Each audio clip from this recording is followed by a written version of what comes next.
Oh Lord, this is making so many more people more anxious about taking the vaccine. But the United States, guys, the health officials there are investigating what appears to be higher than expected reports of heart inflammation in male teens and young adults after they got a second dose of the Pfizer and Moderna vaccines. Who child? Because I know many people were saying they were going to stay away from AstraZeneca because of the reports of, the Blood different, clotting the and all blood that, clots, yeah. all those things. And no, Pfizer and Moderna are having their own challenges. So, I don't know, man. Yeah, and they're also urging everyone 12 and older to get vaccinated. And this is where it becomes a little difficult because it's still trial and error. Yeah. Regardless of how we might look at it, it's still trial and error. People who've been waiting on Pfizer and Moderna, it is scary, as you said. It is very scary. And when you don't know what is going to happen, it is tough for you to. Yeah. Although they are saying that the cases of the inflammation, on a grander scale, it's actually very small.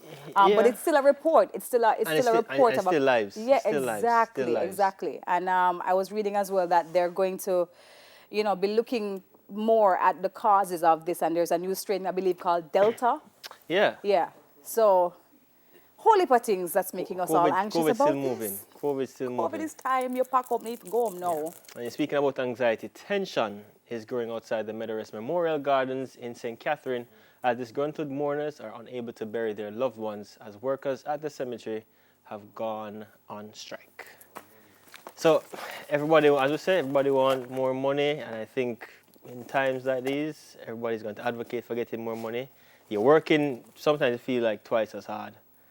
Especially now with COVID, you're working twice as hard with limited resources and restricted on time. So you have to get everything done in a short space of time, and it is harder. Yeah, And I think one of the things that came out of this when I was reading the backstory of it all was they were promised an increase of a certain amount, and then that was cut in half. Yeah. And then without explanation, without any kind of reasons as to why. And so, and I see that happening so much across different industries. People have been promised wage increases and they haven't gotten it because people are using COVID as a reason. yeah. But it is tough. It is tough to ask me to work certain hours, doing more than I would have normally done in regular time, and not want to pay me. So. And the family, they're saying that they will mix their own cement and bury their own people, but that's not how it works. Yeah. It's just really, really hard, man. Anyways, guys, minutes after Stefina Ralston exited the court-ordered counseling session on Wednesday, she reiterated that she wanted the man accused of nearly killing her to be granted bail and for legal proceedings to be discontinued. The 23-year-old Trelawney native who was nearly oh my God, let me tell you something. When I read this story, guys, she nearly lost her life in a stabbing attack, allegedly by one Anthony Israel Bailey. She called him her ex a couple of weeks ago, 7 weeks ago, in fact. And now she wants to focus all her attention on her education, she says, and the fetus she's reportedly carrying for her partner, as she now refers to him, who is 39-year-old. So, I don't know. It's, after you've done all you can, what else are you supposed to do? After the system has stepped in to help you and you've decided that you want to stay, what else is there to do? I spoke to somebody about the same thing, and I said, people can do as much as they can for you, but if you decide that you want to stay, that's their choice. She made a decision in staying, and it's tough because we don't know the circumstances behind their relationship, where it's coming from, what they've been through. So regardless of what has happened, she has found it within herself to forgive him and to take him back and move on.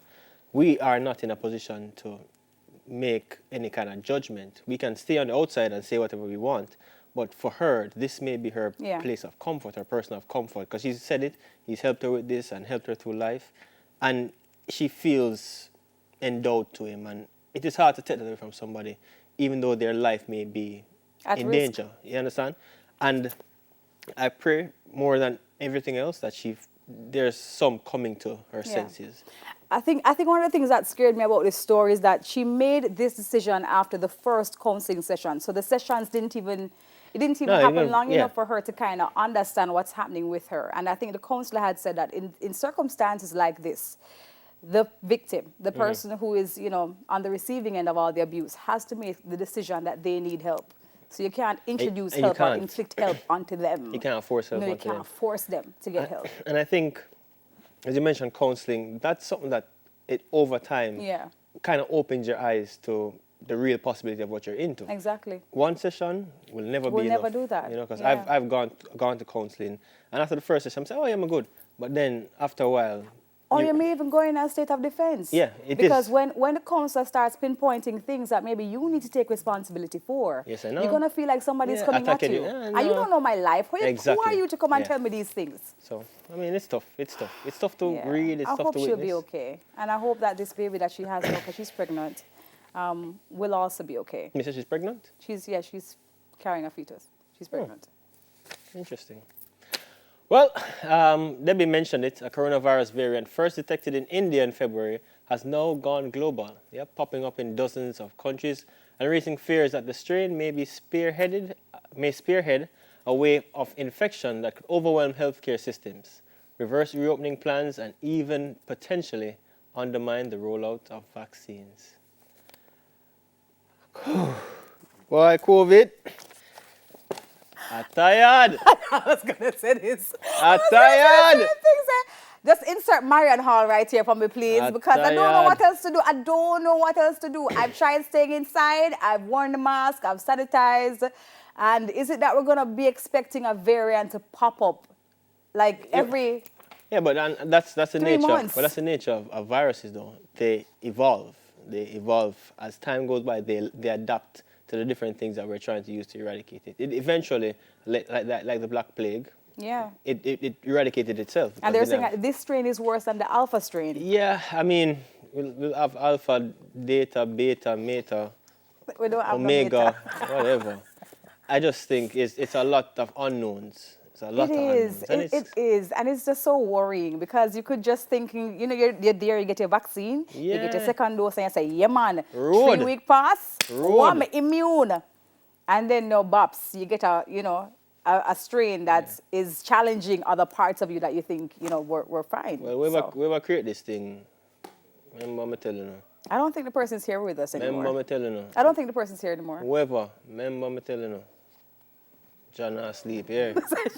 That's it for the trending topics. I'm going to take on my road. I'm going to take on my party and my enjoyment. Don't. But anyways, remember. Fame frequency is still here. We're good. Boy. One guy road. Remember to continue the conversation on our social media pages, Twitter, Facebook, Instagram, and send Debbie a WhatsApp when you're done. Trending topics is over. Send me a WhatsApp. Send her a WhatsApp. 876. What you know my guy again? No, 876 call Jesus. That's it. Call Jesus now. Yeah. Oh my gosh. Yo. I tell you. God. Me? I want to go road, man. I think it's time though. Seriously. It's about time though. We go outside. It's time to do the routine stuff.